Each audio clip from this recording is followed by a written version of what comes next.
کیونکہ ہمارا خواب حجت نہیں، نبی کا خواب حجت ہے۔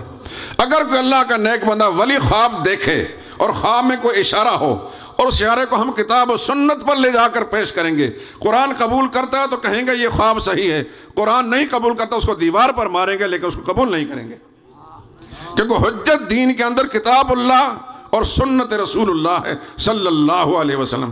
دنیا کی ہر چیز کو لا کر، ہر فقیہ، ہر محدث کی بات کو، ہر عالم، ہر پیر بزرگ کی بات کو کتاب و سنت کی کسوٹی پر پرکھا جائے گا۔ قرآن قبول کرتا ہے تو سر آنکھوں پر، قرآن قبول نہیں کرتا تو باہر پھینک دیا جائے گا۔ ہمارے دین ایمان کا کوئی خطرہ بھی نہیں۔ قرآن کو چھوڑیں گے تو دین سے رشتہ ختم ہو جائے گا، لیکن قرآن کے خلاف کسی بات کو چھوڑ دے، کوئی بات کسی کی ہو، کچھ بھی خطرہ نہیں۔ معیار سچائی کا کتاب اللہ ہے، پھر سنت صحیحہ۔ علماء کی موجودگی میں ذمہ داری سے بات کر رہا ہوں۔ سنت صحیحہ، سنت کے نام سے، حدیث کے نام سے کوئی روایت آئے لیکن قرآن سے ٹکراتی ہے، ہم اس روایت کو چھوڑ دیں گے، اس لیے کہ ایسا نہیں ہو سکتا میرا رب اپنے نبی پر قرآن نازل کر کے کچھ اور اعلان کرے اور وہی نبی پھر قرآن کے خلاف باتیں کرے۔ ایسا نہیں ہو سکتا۔ کوئی روایت بھی قرآن سے ٹکراتی ہوگی اس کو چھوڑ دیا جائے گا، کوئی بھی فرق نہیں پڑے گا، کیونکہ سچائی کا بنیادی مرکز اللہ کا قرآن ہے۔ تو بات عرض کر رہا تھا کہ نبی کا خواب حجت ہوتا ہے۔ نبی نے خواب میں دیکھا کہ بیٹے کو ذبح کر رہا ہوں، بیٹے سے پوچھتے ہیں میں نے ایسا دیکھا ہے، تمہاری کیا رائے ہے؟ بیٹا بھی تو ابراہیم کا بیٹا تھا، اس کی رگوں میں تو ابراہیم علیہ السلام کا خون دوڑ رہا تھا۔ اگر ابراہیم علیہ السلام ان سے نہ پوچھتے اور ویسے ہی لٹا دیتے تو کیا انہوں نے انکار کر دینا تھا؟ نہیں کرنا تھا، لیکن پوچھتے کیوں ہیں؟ علماء نے نکتہ لکھا ہے کہ یہ جب اقرار کریں گے، حامی بھریں گے کہ ابا جان یہ کر گزری ہے تاکہ ان کو بھی اجر دوہرا مل جائے۔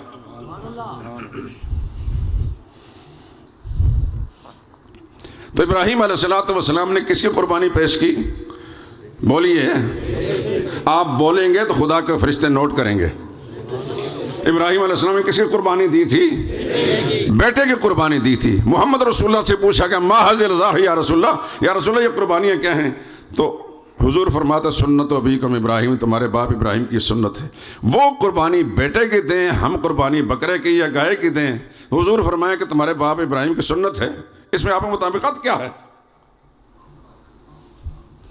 بات یہ ہے میرے دوستو، جس طرح اللہ نے اس امت کو خصوصی رحمت کے ساتھ بے شمار چیزوں میں امتیاز عطا فرمائے، بے انتہا مہربانیاں فرمائیں۔ مثلا ایک نمونے کے طور پر عرض کر رہا ہوں، اس امت سے پہلے محمد مصطفیٰ کی بعثت سے پہلے صلی اللہ علیہ وسلم جتنی بھی شریعتوں کے اندر قربانیاں ہوتی تھی، آدم علیہ السلام کی شریعت سے قربانی شروع ہوئی ہے۔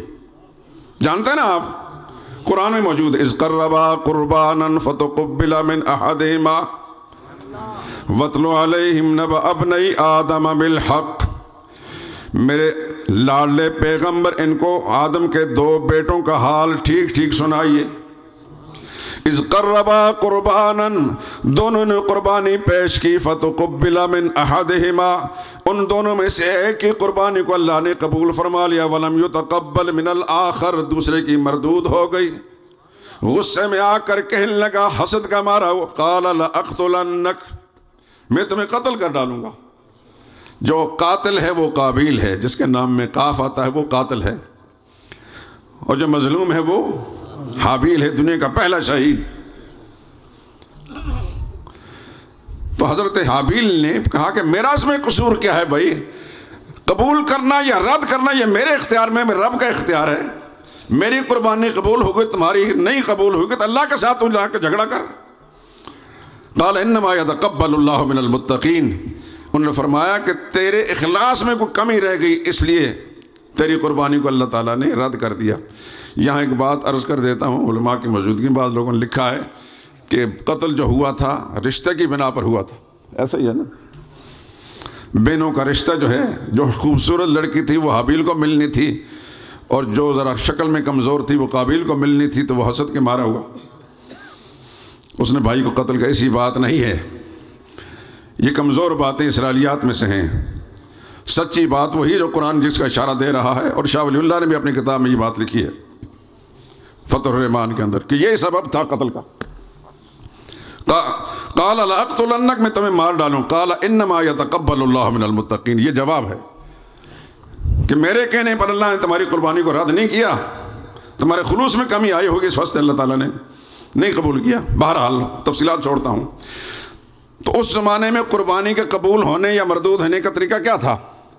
حکم شریعت کا یہ تھا کہ پہاڑ کی چوٹی پر لے جا کر قربانی والا جانور یا قربانی والی جو چیز تھی رکھ دی جاتی، آسمان سے آگ کا شعلہ آتا، جس کو جلا ڈالتا تھا سمجھا جاتا قربانی قبول ہو گئی، جس کو چھوڑ دیتا سمجھا جاتا کہ مردود ہو گئی، نہیں قبول ہوئی۔ اس وقت سے لے کر عیسیٰ علیہ السلام کی شریعت تک یہ سلسلہ جاری تھا۔ محمد مصطفیٰ صلی اللہ علیہ وسلم کی بعثت کے ساتھ جو اللہ نے اس امت کو بے انتہا نوازشات سے نوازا ہے، ان میں سے ایک یہ بھی ہے، پہلی امتوں میں قربانی کا گوشت نہیں کھایا جا سکتا تھا۔ اس امت کی خصوصی ہے کہ قربانی کرے اور گوشت سارا رکھ کر خود کھا جائے۔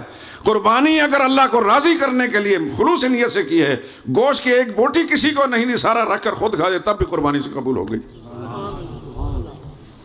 مثلا یالدار آدمی ہے، میری بات سن کر یہ نہ سمجھنا کہ بس مولوی صاحب سے مسئلہ سن لیا تو اس دفعہ قربانی کا سارا گوشت فریزوں میں بھر لیں گے۔ علماء نے یہ مسئلہ لکھا ہے کہ یالدار آدمی جس کے بہت سارے بچے ہیں لیکن خلوص نیت کے ساتھ اللہ کو راضی کرنے کی قربانی دی ہے، اور بچے زیادہ ہونے اور عیال زیادہ ہونے کی وجہ سے ساری قربانی گھر میں رکھ لی اور خود کھا گیا، قربانی پھر بھی قبول ہو گئی، اس کی ملکیت سے گیا کیا؟